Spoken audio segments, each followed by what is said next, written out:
Hey guys, tonight we're diving into one of China's most enchanting and tragic myths, a love story between a mortal man and a woman who was never meant to be human, a powerful white snake spirit cursed to live in hiding, risking everything for love. But legends like this don't usually end well. But before we begin, if you enjoy myth stories like this, feel free to support the channel with a free subscription. And let me know in the comments where in the world are you watching from tonight. I read every single one, and it's always wild to see how far these myths reach. Now take a deep breath and relax. This is Myth Night, where you relax and I tell you myth stories. And if you fall asleep before the end, that's okay. Some myths were meant to be finished in dreams.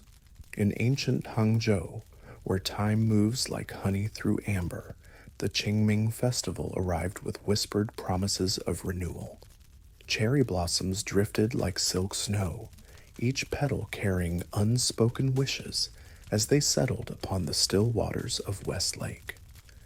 The air was thick with jasmine and burning incense, rising from countless temples where prayers floated skyward like invisible birds. Paper lanterns hung from every eave and bridge, their warm golden light swaying gently, casting dancing shadows that seemed to tell stories of their own. Along the winding pathways, willow trees trailed their fingers in dark water, creating ripples that caught the dying sunlight. The lake's surface was a mirror of burnished bronze, reflecting not just the sky above, but perhaps other worlds, other possibilities existing in spaces between what is seen and what is felt. The ancient bridge that arched over the lake's narrowest part had stood for centuries, its stones worn smooth by countless footsteps. Tonight, as mist began to rise from the water like sleeping dragon's breath, something different stirred in the air, something that tasted of destiny and longing, of secrets kept and truths waiting to unfold. From the gathering twilight she appeared. At first, nothing more than a shimmer in the mist, a suggestion of movement that might have been a trick of the eye. But as she stepped onto the bridge, her form became real, became breathtakingly, impossibly beautiful. Her silk robes flowed like water-made fabric, white as fresh snow, pure as moonlight on winter nights. Her hair fell in a cascade of darkness that seemed to absorb light rather than reflect it. There was something ethereal about her presence, something that made the very air sing with inaudible music. The lanterns burned brighter when she passed beneath them. Cherry blossoms seemed to fall more slowly, as if time itself bent to accommodate her passage. Her eyes held depths that spoke of ancient wisdom, dark as midnight pools, yet flecked with gold that moved like living stars. At the far end of the bridge came a young man whose very presence spoke of kindness. Xu Xian was his name, ordinary as she was, extraordinary, earthbound as she was, ethereal. His simple brown robes spoke of honest work and humble circumstances. In his hands, he carried a leather satchel filled with herbs and remedies, for he was an herbalist who spent his days easing others' sufferings with plants gathered from mountainsides and forest floors. His face was gentle, unmarked by cruelty or greed, with eyes that held warmth like small hearths burning against the world's cold. When he smiled, it reached those eyes and transformed his countenance into something that made children trust him and old women bless his name. The two figures approached each other as if drawn by invisible threads, as if this meeting had been written in the stars long before either drew breath. Neither could have known their footsteps were tracing the outline of a story that would echo through centuries. The evening air grew thick with moisture, heavy with rain's promise. Clouds gathered with surprising swiftness, blotting out the first stars. The wind picked up, setting lanterns swaying vigorously, their light creating wild dances of shadow and illumination. Then, as if the heavens conspired to bring these souls together, the rain began to fall. It started as whispered moisture, but within moments had grown to steady drumming that filled the air with water meeting Earth's music. Other people scattered quickly, leaving the two figures alone in the growing storm. Zhu Xian paused, looking up with resignation. He withdrew a simple paper umbrella, beginning to unfurl it with practiced ease. But his eyes fell upon the woman, standing motionless in the rain, her white robes growing heavy with moisture, yet somehow still luminous. Without hesitation, without thought for propriety, he stepped toward her, raising the umbrella to shield them both. "Please," he said, his voice gentle as wind through bamboo, "share my umbrella. The rain shows no sign of stopping." She turned toward him, and their eyes met for the first time. In that moment, something shifted in the world's fabric. The rain continued around them, but within the small circle of shelter, time seemed to slow, to become something precious and fragile. Her lips curved in a smile that held depths he could not fathom. "You are kind," she said, her voice like crystal wind chimes, each word clear as mountain springs. "Few would trouble themselves for a stranger." "It is no trouble," he replied. "We are all strangers until we choose not to be." They stood together beneath the umbrella, close enough that he could catch the faint scent surrounding her, like jasmine and morning mist, like secrets and starlight. Neither spoke, content to listen to rain drumming against paper above their heads. "I am Zhu Xian," he said finally, offering his name like a gift. "Bai Suzhen," she replied, and the name seemed to linger in the air between them, beautiful and mysterious. They remained as the storm raged around them, two souls sheltering together against the wild night, neither knowing this simple act of kindness would set in motion a love story that would shake heaven and earth's foundations. But Bai Sujin carried within her heart a secret that weighted her steps and shadowed her smiles. She was not what she appeared to be.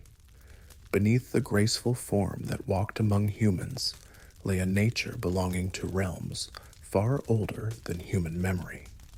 For 1,000 years, she had existed as the white snake, ancient and powerful, dwelling in hidden places where spiritual energy pooled like morning dew in lotus blossoms. She had cultivated power with stone's patience and flowing rivers' persistence, absorbing mountain mist's essence and ancient trees' wisdom, learning to shape reality's fabric with her will's force. The transformation to human form had not been easy. It required constant focus to maintain mortality's illusion. Each day in human shape drained her spiritual reserves, but she had persevered, driven by longing she could barely name, hunger for something her serpentine nature could never provide. She yearned to understand human love, to know mortal joy and sorrow's weight, to experience life's precious fragility bound by time. In snake form, she had been powerful but alone, eternal but empty.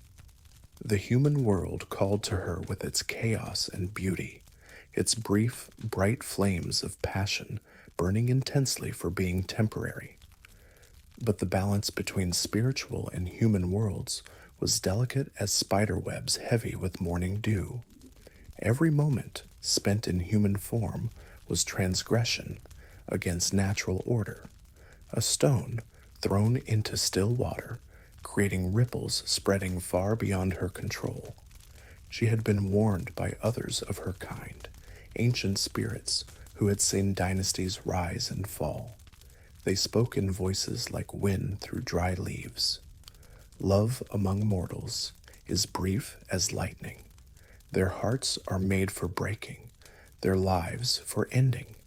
You will know only sorrow. But she could not listen, for the longing in her heart had grown too strong to deny.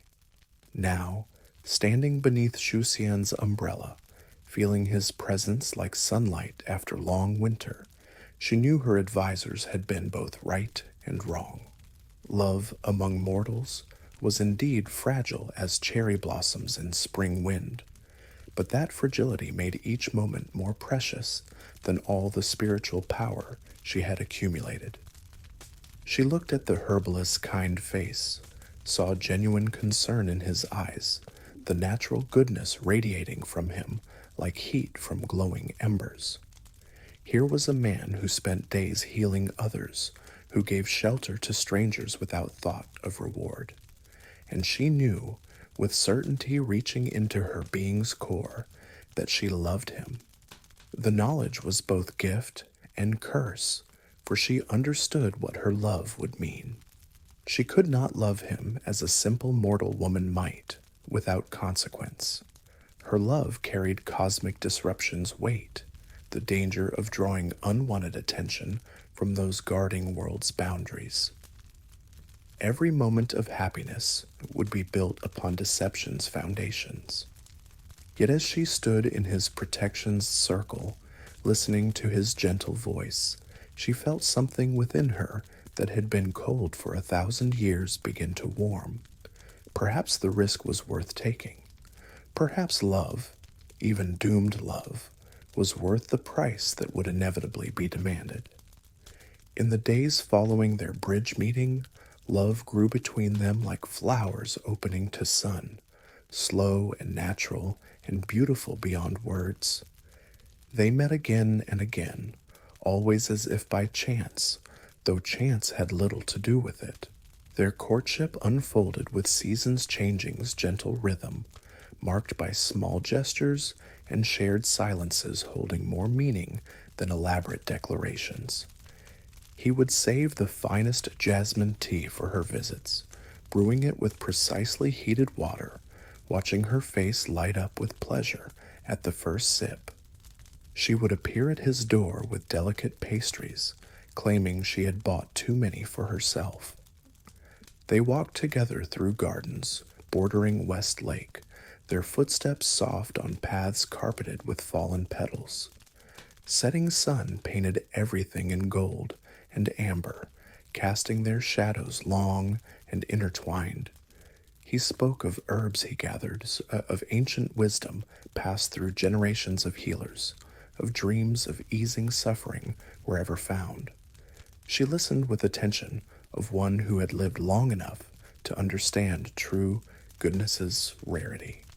Under moon and stars' gentle light, they shared stories and silences, laughter ringing like silver bells across still water. When the Lantern Festival came, they released paper boats carrying candles onto the lake's dark surface, watching them drift away like fallen stars. Each small light carried their unspoken wishes, their hopes for a future together. Their love was tender as new bamboo shoots, gentle as morning mist rising from warm earth. When they sat together in the small garden behind his shop, sharing tea by candlelight, the very air around them seemed to shimmer with contentment. Their wedding was a small affair, attended by neighbors who had grown fond of them both, blessed by a priest who smiled to see such obvious devotion. Bai Suzhen wore white silk that seemed to glow with inner light, and when she placed her hand in Shu Xian's, the touch sent warmth racing through both their hearts. They opened their medicine shop together, working side by side with the harmony of people who understood each other's thoughts before they were spoken. Soon, their small shop became a neighborhood gathering place, a center of healing and kindness that drew people from across the city. Time moved differently for them, each day flowing into the next like water in a peaceful stream. They were happy with the simple happiness of those who have found their place in the world, who wake each morning grateful for another day together. Yet beneath contentment's surface, shadows moved like fish in deep water. Bai Sujen carried always her deception's weight, knowledge that their love was built upon secrecy's foundations that could crumble at any moment. Each night, as she lay beside her sleeping husband, she felt her true nature's pull, the effort required to maintain human form growing greater with each passing day. In her dreams, she was the white snake again, coiled and powerful, free from human flesh's constraints. She would wake to find tears on her cheeks, mourning for lost simplicity, even as she rejoiced in gained love.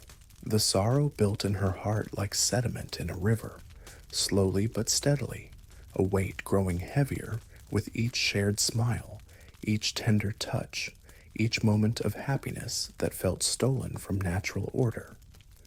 From Jinshan Temple's mist-shrouded peaks, where incense burned eternal and prayer wheels turned with cosmic time's rhythm, came one whose eyes saw beyond veils, hiding truth from ordinary sight.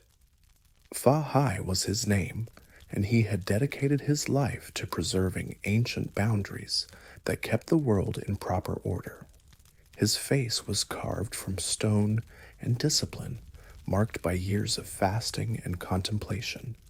His eyes held absolute certainty's cold fire, unwavering conviction of one who had seen chaos that could result when natural laws were bent too far from their intended shape. He had felt it first as a distant tremor in reality's fabric, a wrongness touching his consciousness like discordant music on overly tight strings. Something ancient and powerful had descended from mountain places and taken residence among humans, something that did not belong in mortal flesh and finite days world. Fa Hai came to Hangzhou like winter wind, bringing high places chill and cosmic responsibilities weight. He sensed the disturbance's source immediately upon entering the district where Shu Xian and Bai Suzhen had built their life together. The very air thrummed with unnatural energy, sweet as poisoned honey, beautiful as a silk-lined trap. When he looked upon Bai Suzhen herself, certainty crystallized in his mind like ice, forming on still water. To ordinary eyes, she appeared as nothing more than a beautiful woman, devoted wife, skilled healer. But Fa Hai's vision had been purified by decades of spiritual practice, and he saw through the carefully constructed illusion. He saw the great white serpent coiled within her human form, ancient and powerful beyond mortal comprehension. He saw reality bending around her, like light around a lens. The effort required to maintain her disguise, growing more strained with each passing day. Most disturbing, he saw the love binding her to the mortal man, love that was real and deep and absolutely forbidden by every law of heaven and earth. On the fourth day, as Shu Xian walked alone to market, Fa Hai approached him on the narrow street. The monk appeared from shadow and mist with mountain storm's suddenness. Shu Xian, he said, his voice carrying temple bells and distant thunder's weight, I would speak with you of matters concerning your soul's salvation. The young herbalist stopped, his basket clutched tight in suddenly nervous fingers. Honored sir, Shu Xian replied, bowing as politeness required. How may I serve you? Fa Hai studied him with eyes that seemed to look straight through flesh to spirit beneath. He saw a good man, kind and honest, whose only crime was to love unwisely. Your wife, Fa Hai said, his words falling between them like stones dropped into deep water. She is not what she appears to be. The color drained from Shu Xian's face. I don't understand, he whispered, though something deep in his heart trembled with fear that he understood all too well. Look with clear eyes, the monk continued, his voice gentle now, touched with something that might have been compassion. Have you never wondered at her beauty that seems to glow with inner light? Have you never questioned how your herbs grow more potent in her presence? Have you never felt the power radiating from her like heat from hidden fire? Shu Xian shook his head frantically. She is my wife, he said, the words cracked and desperate. She is good and kind and... She is a spirit, Fa Hai interrupted. An ancient thing that has taken human form to walk among mortals. A white snake of great power, one whose very existence in this realm threatens all world stability. The basket fell from Shu Xian's nerveless fingers, spilling herbs across dusty ground. No, he breathed, but the word carried no conviction, for in his heart he had always known something set his wife apart from ordinary women. He had simply chosen not to examine too closely the small mysteries surrounding her, content to accept her love's gift without questioning its source. What must I do? Shu Xian asked, his voice barely more than a whisper. The monk regarded him with eyes holding both sternness and sympathy. You must choose, he said finally, between love and truth, between happiness and natural order, between your mortal heart and your immortal soul's salvation. Fa Hai reached into his robes and withdrew a small paper packet, pressing it into Shu Xian's trembling hands. During the Dragon Boat Festival, he said urgently, when spiritual barriers are thinnest and truth cannot be hidden, give her wine mixed with this powder. If she is truly human, nothing will happen. But if she is what I believe her to be... He did not finish the sentence, but implication hung between them like a blade suspended over everything Shu Xian had thought he knew about love and trust. The Dragon Boat Festival arrived with drums echoing like thunder across West Lake's waters, with banners snapping in wind and children's laughter. The air was thick with sticky rice, wrapped in bamboo leaves scent, with incense smoke burning in temporary shrines, with a community joined in ancient ritual and modern joy. Bai Suzhen moved through preparations with usual grace, but for days she had felt unease growing in her heart like storm clouds gathering on distant horizons. The boundary between worlds grew thin during the festival, making it harder to maintain human form, requiring ever greater effort to hold her true nature in check. Worse than physical strain was the change she sensed in her husband's manner. Shu Xian had grown quiet and distant, his eyes carrying shadows that had not been there before. When she asked what troubled him, he claimed it was nothing, but she could feel the gulf widening between them. As evening fell and the festival reached its crescendo, they sat together in their small courtyard, watching fireworks paint the sky in brilliant colors. Within their garden, uncomfortable silence had settled like dust over everything they had once shared without reservation. Shu Xian rose abruptly, moving with jerky, unnatural motions.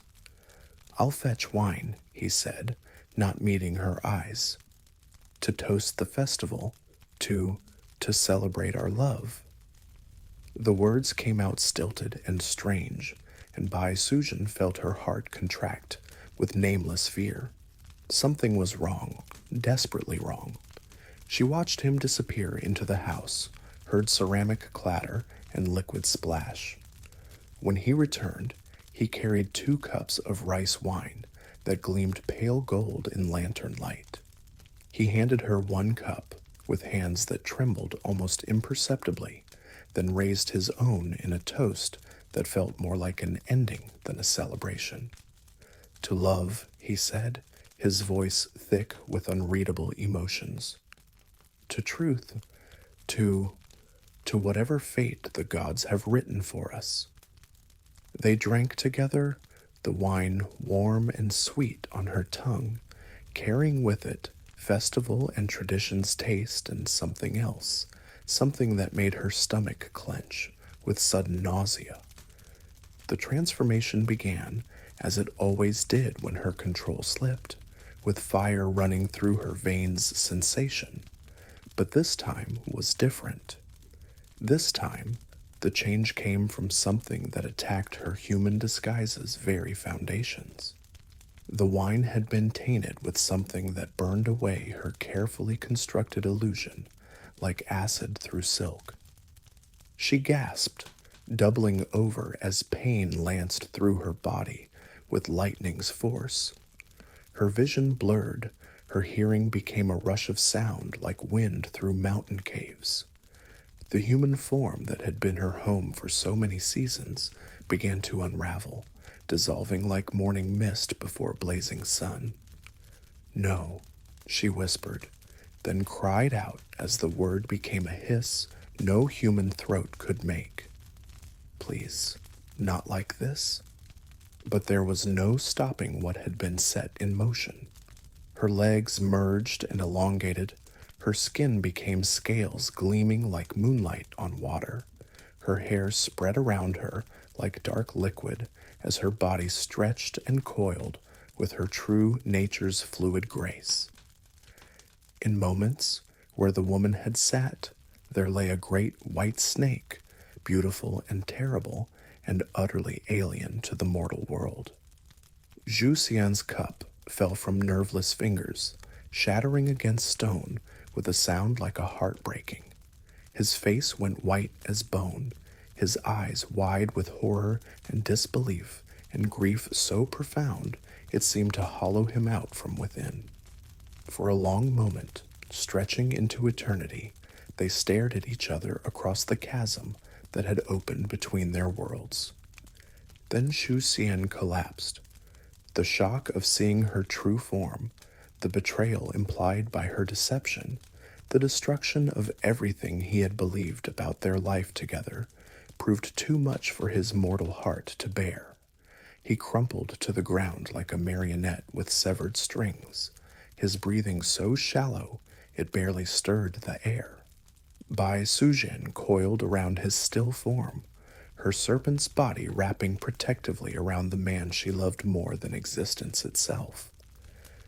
She pressed her great head against his chest, listening for the heartbeat that grew fainter with each passing moment. The shock had stopped his heart, had sent his soul fleeing toward death's distant shores.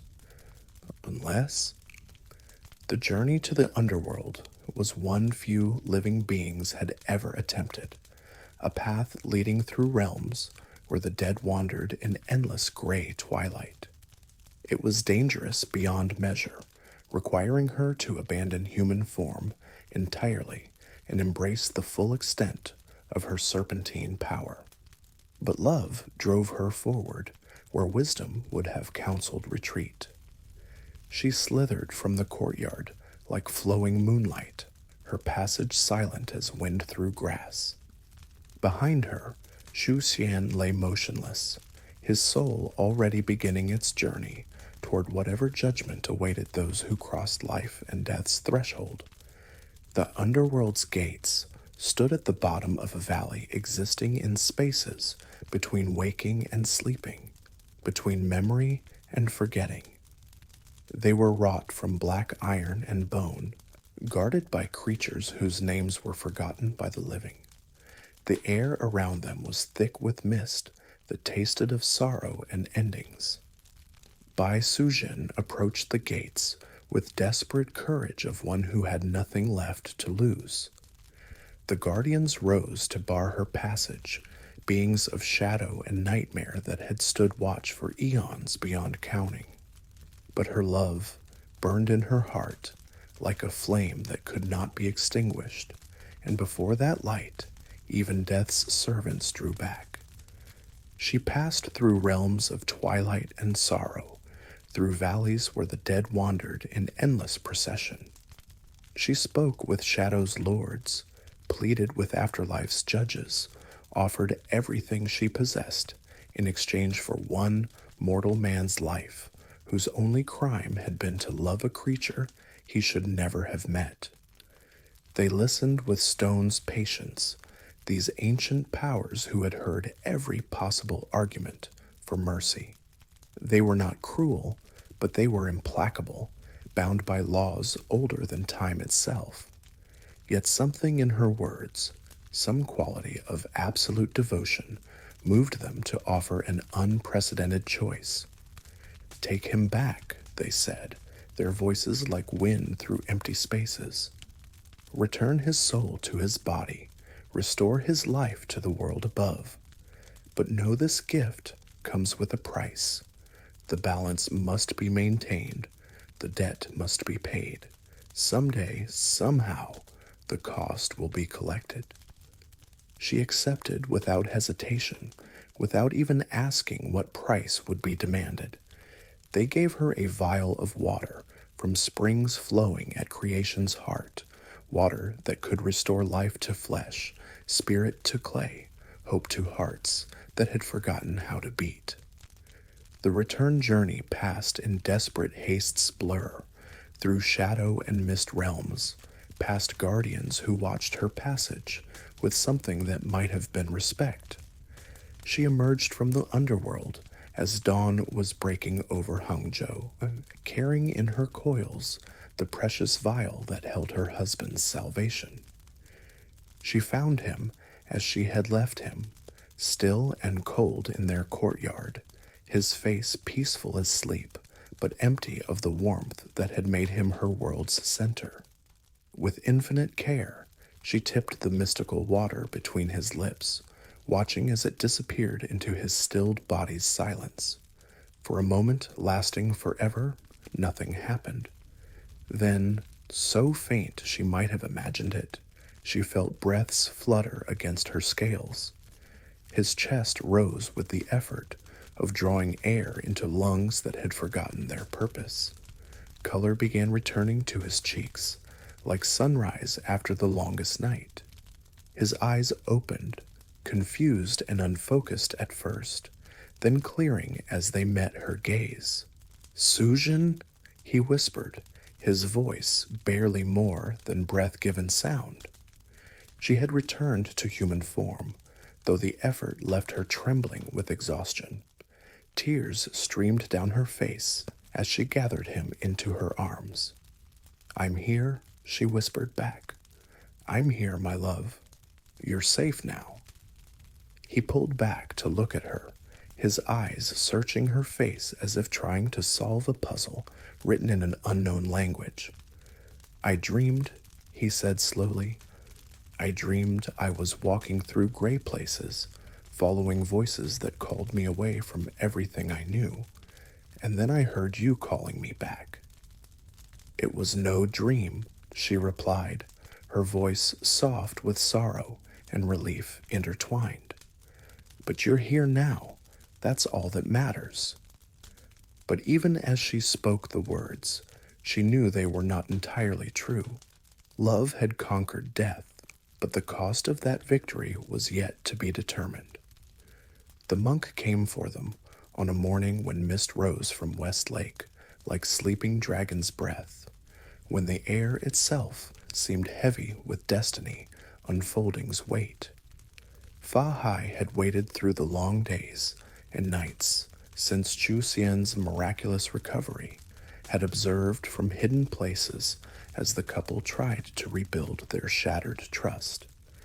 He had seen the strain in their interactions, the careful distance that had replaced their former intimacy, the way they moved around each other like dancers who had forgotten their most cherished routine steps.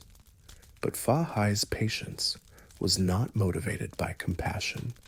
He waited because he understood that a creature of Bai Sujin's power, weakened by her underworld journey and the enormous effort of returning her husband to life, would need time to recover her strength.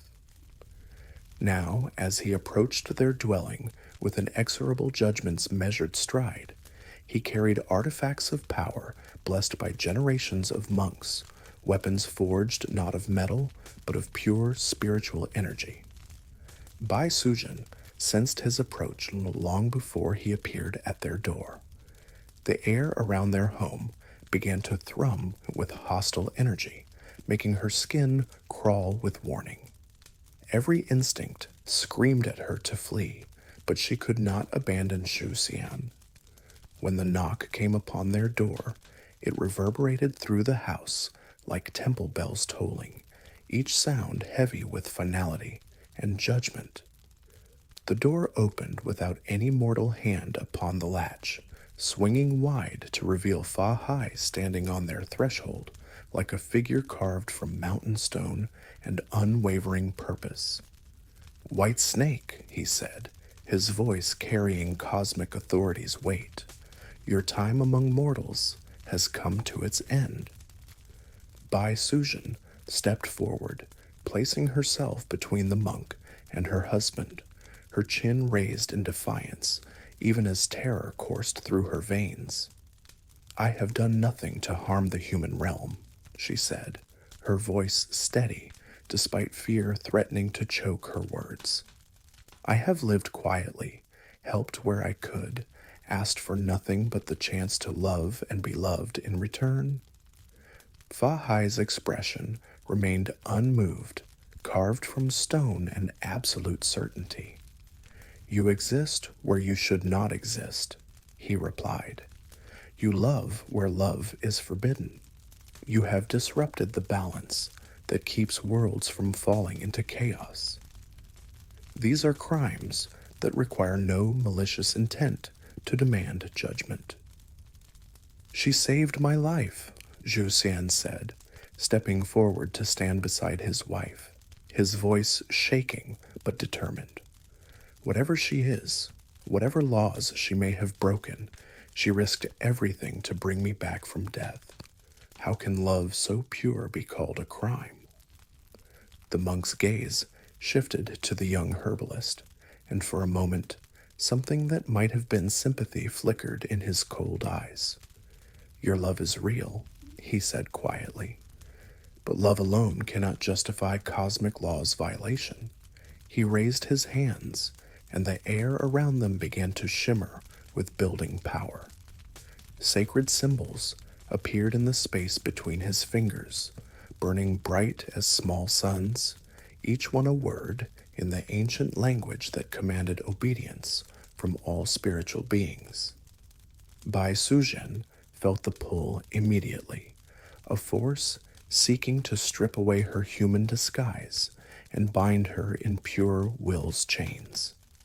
She fought against it with every fragment of power she possessed, but she was still weakened from her underworld journey, still drained from the enormous effort of restoring her husband's life.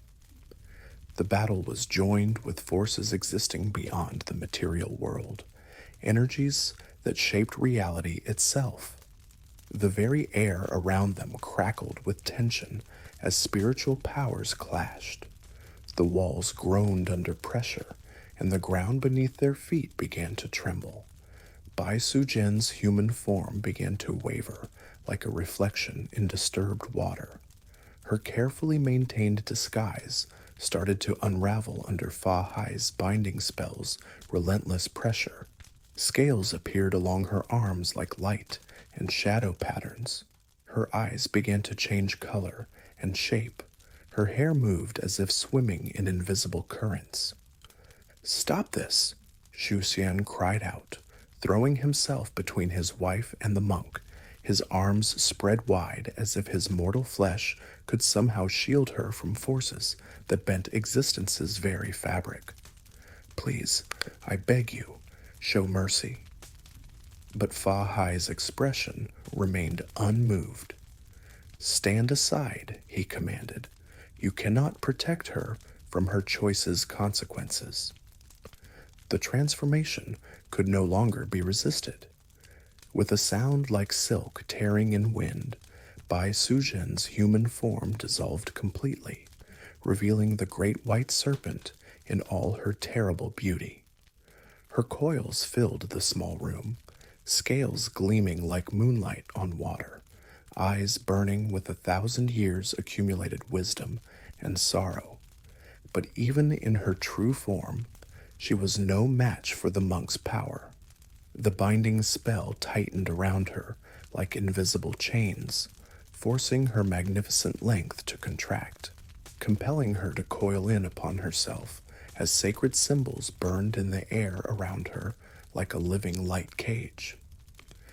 You will come with me to Jinshan Temple, Fa Hai declared, his voice ringing with authority of one who spoke for powers beyond mortal comprehension. There you will be bound beneath Leifeng Pagoda, held in stasis until time's end, a warning to all who would transgress world's boundaries. No, the word tore from Shu Xian's throat, like a physical thing, raw with anguish and desperate denial. He reached toward his wife, his fingers stretching to touch scales already beginning to fade as the monk's spell prepared to transport her to her prison. Zuzhen, fight back. Use your power. Don't let him. But she turned her great head toward him, and in her serpent's eyes he saw love so profound it seemed to hold entire universes within its depths. I cannot, she whispered, her voice now carrying her true nature's sibilant tones. To fight with all my power would endanger innocent lives. The people of Hangzhou would suffer for our struggle. I cannot purchase my freedom with their blood. The binding spell reached its crescendo, and Bai Suzhen's form began to fade like mist before morning sun. But just before she disappeared entirely, she managed to speak one last time, her words barely more than a whisper, seeming to come from infinite distance. Find me, she breathed, her voice carrying all her ancient heart's love and hope and desperate longing. However long it takes, however many lifetimes pass, find me. Love is stronger than any prison, deeper than any binding spell. Find me, my beloved, and we will be together again. Then she was gone, transported in an instant to the mountain temple where Leifeng Pagoda waited like a tower built from sorrow and eternal night. Shu Xian collapsed to his knees in the suddenly empty room, his arms wrapped around the space where she had been, his voice breaking on her name. Centuries flowed like water over Leifeng Pagoda's stones, each year adding another layer to the sorrow sediment that had settled around its base.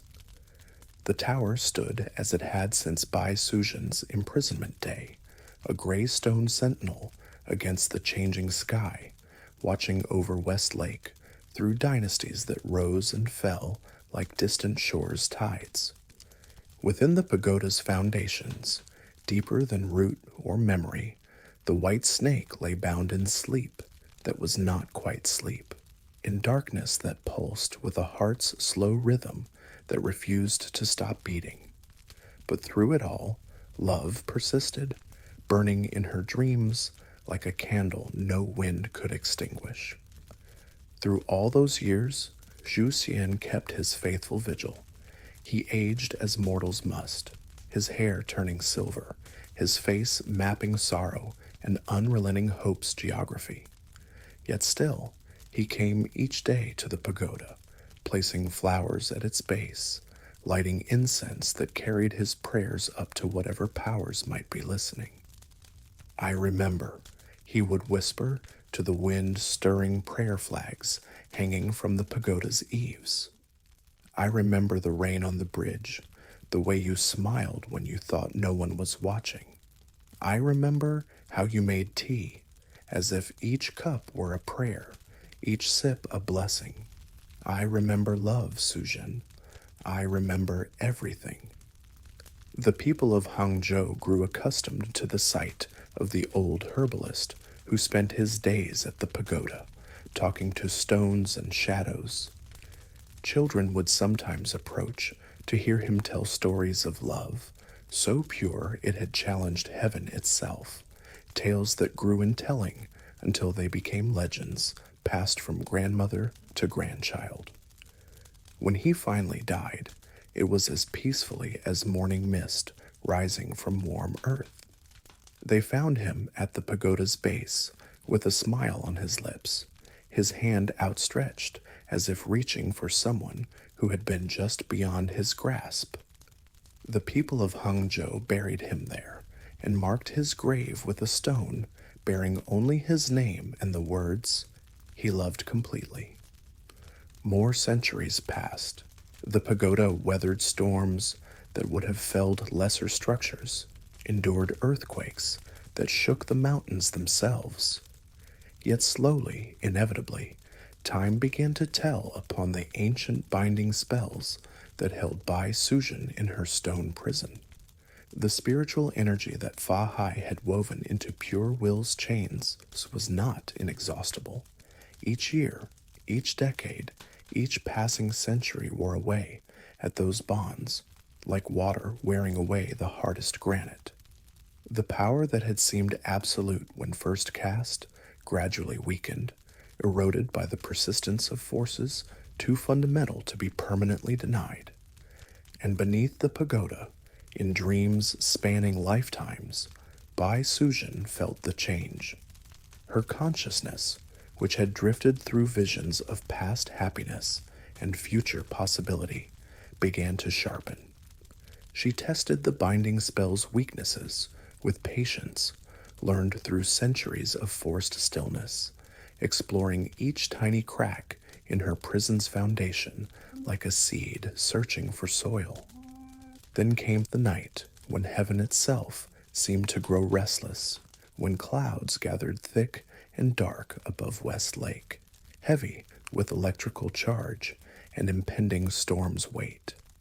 It was a storm unlike any that had visited Hangzhou in living memory, born from celestial energy's convergence that happened perhaps once in 1,000 years. The lightning struck the pagoda with divine wrath's fury, not once but again and again, each bolt carrying enough power to level mountains, to split stones that had stood since before human memory began. The ancient tower trembled under the assault, its stones groaning with stress beyond their ability to endure. Cracks appeared in walls that had never shown weakness. In the depths below, Bai Sujin felt the binding spells shatter like ice chains in sudden flame. The lightning's power, channeled through the pagoda's stones, struck the spiritual bonds that had held her for so long with force no earthly magic could have resisted. In an instant, containing eternities, she was free. Her consciousness exploded outward from stone and spell's confines, expanding to fill spaces that had been denied to her for centuries. She felt the storm raging above, tasted the rain washing the world clean, heard thunder proclaiming freedom to anyone with wisdom to listen. But more than any of these, she felt the lake itself calling her home. The great white serpent rose from the pagoda's depths, like moonlight made manifest, her scales gleaming with accumulated starlight, her eyes burning with love's fire that had endured beyond death, beyond imprisonment, beyond every attempt to extinguish it. She moved through stone as if it were mist, through space as if distance had no meaning. She emerged from West Lake as dawn was breaking, her magnificent length breaking the surface with barely a ripple, scales throwing back early sunlight in patterns that hurt mortal eyes to look upon directly. The storm had passed, leaving behind air that smelled of rain and new beginnings. But freedom's joy was tempered by knowledge of what she had lost. Centuries had passed since she had looked upon her beloved's face, since she had felt his gentle touch or heard his voice speaking her name. Time had taken him from her, as surely as Fa-Hai's spell had taken her from him. Or so she believed, until she felt it. There, at the pagoda's base, where flowers grew in wild profusion around a simple stone marker, she sensed a presence that made her ancient heart skip. Not a physical presence, for that was beyond hope, but something deeper, more fundamental. A soul print pressed into reality's very fabric, love so profound it had worn a permanent groove in the place's spiritual landscape. She approached the grave with reverence, her serpentine form moving through water and up onto shore with soundless grace. The flowers growing there were white, jasmine, and lily, and others whose names had been forgotten by time, but which still bloomed season after season as if tended by invisible hands. The stone bore his name, and those few precious words capturing who he had been. He loved completely. Bai Sujian coiled around the grave marker like a living garland, her scales catching sunlight as tears of pure crystal fell from her eyes to water the flowers marking his resting place. She had found him again, as he had found her, though not in the way either had hoped. Death had transformed their love from something that could be spoken and touched into something eternal and indestructible. But as she wept for all the years they had lost, she began to sense something else, a stirring in spiritual currents flowing around the pagoda, a presence growing stronger with each passing moment. The boundary between worlds had grown thin during the storm, and things that had been separated were finding their way back to each other.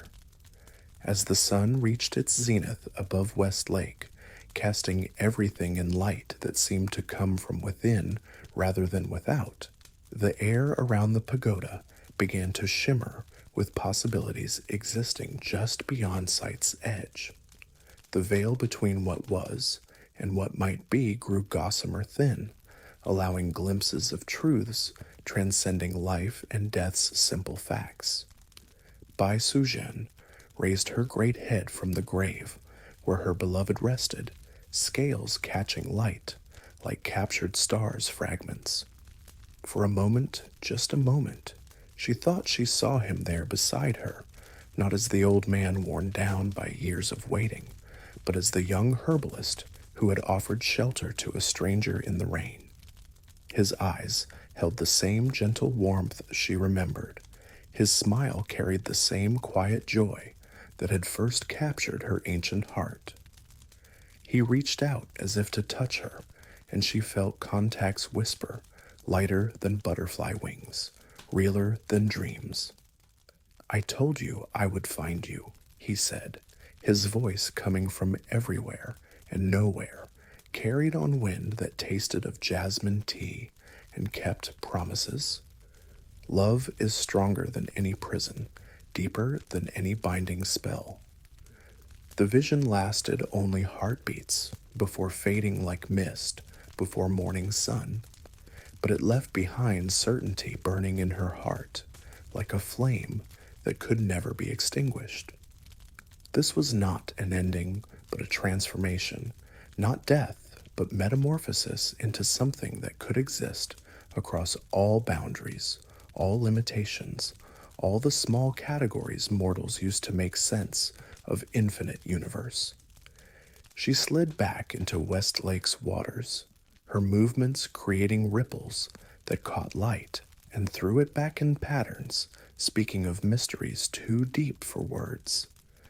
As she disappeared beneath the surface, her form began to change once more, not into human flesh's constrained shape, but into something between, something that partook of both natures without being limited by either.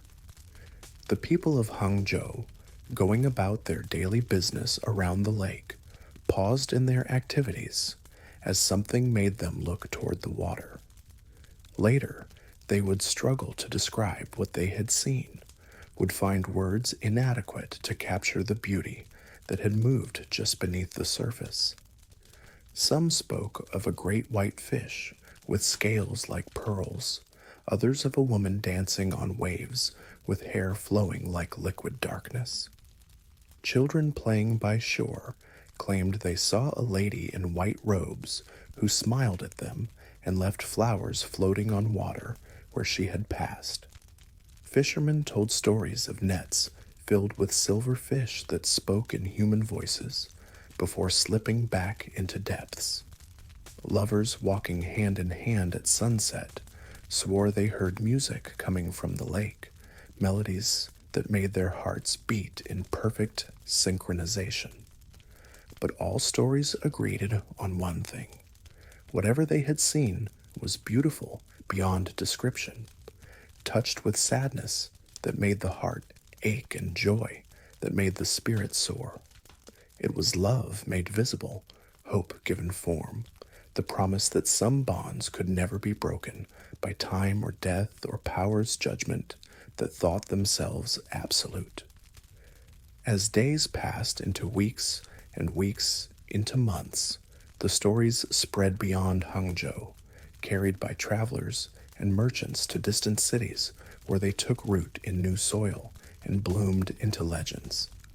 The tale of the white snake and the herbalist who loved her became a story told by mothers to their children, by poets to their audiences, by lovers who wanted to believe their own love could overcome any obstacle. Each telling changed details, but preserved essential truth. That love, real love, was stronger than any force that opposed it. That kindness to strangers could reshape destiny. That some promises transcended single lifetime's boundaries, echoing through generations, like songs that never quite fade into silence. And in Hangzhou, where the story began, people began to notice things that might have been coincidence, but felt like something more. Sick children who played by the lake recovered faster than their doctors expected. Elderly couples who walked shores hand in hand seemed to find new life in their old bones. Young lovers who made vows beneath the pagoda found their relationships survived troubles that destroyed other romances. The lake itself seemed different, more alive somehow, as if it had become a repository for all love that had ever existed, all promises that had ever been made, all hopes that had ever been whispered in darkness between day and night. Some say that love is a spark, brief and bright and quickly extinguished by change and time's winds. Others believe it is a fire burning steadily through joy and sorrow's seasons, warming those who tend it carefully through the soul's long nights.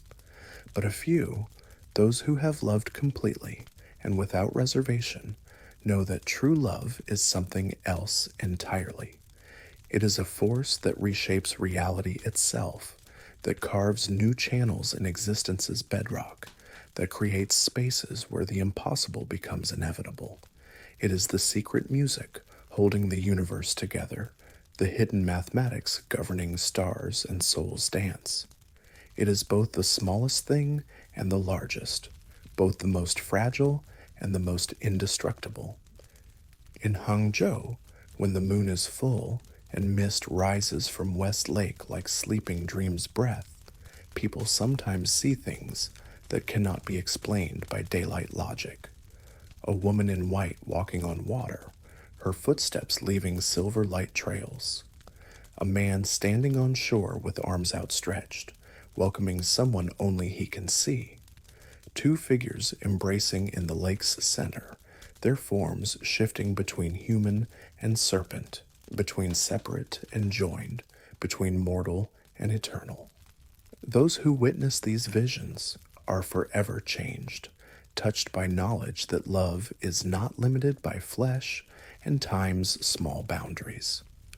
They return to their own relationships with new understanding, treat their own lovers with greater tenderness, hold their own promises as sacred trusts that must never be broken. And the lake continues to flow, carrying its cargo of stories and dreams toward destinations existing beyond human hands' maps. The pagoda stands as it always has, no longer a prison, but a monument to love's triumph over every force that would divide what belongs together. Some say that if you listen carefully, on very quiet nights, you can hear voices speaking beneath water, sharing secrets that only lovers know, making plans for reunions that will happen in gardens beyond time. Others claim the white snake still swims in Westlake's depths, waiting for the moment when the last barrier falls and love can finally claim its complete victory over separation and death. But these are only stories, whispers carried on wind that smells of jasmine and rain. Whether they are true or false matters, less than the truth they point toward, that love, once kindled in hearts that understand its worth, never truly dies. It transforms, evolves, finds new ways to express itself across any distance, through any obstacle, beyond any limitation that small minds might try to impose upon it. In Hangzhou, when the moon is right and the night is still, and the heart is open to mysteries that daylight banishes but darkness reveals, maybe the story still lives. Maybe it never ended at all, but simply changed form, like water becoming mist, like mist becoming rain, like rain returning to the lake from which all stories flow. And in Hangzhou, when the moon is right, maybe the story still lives.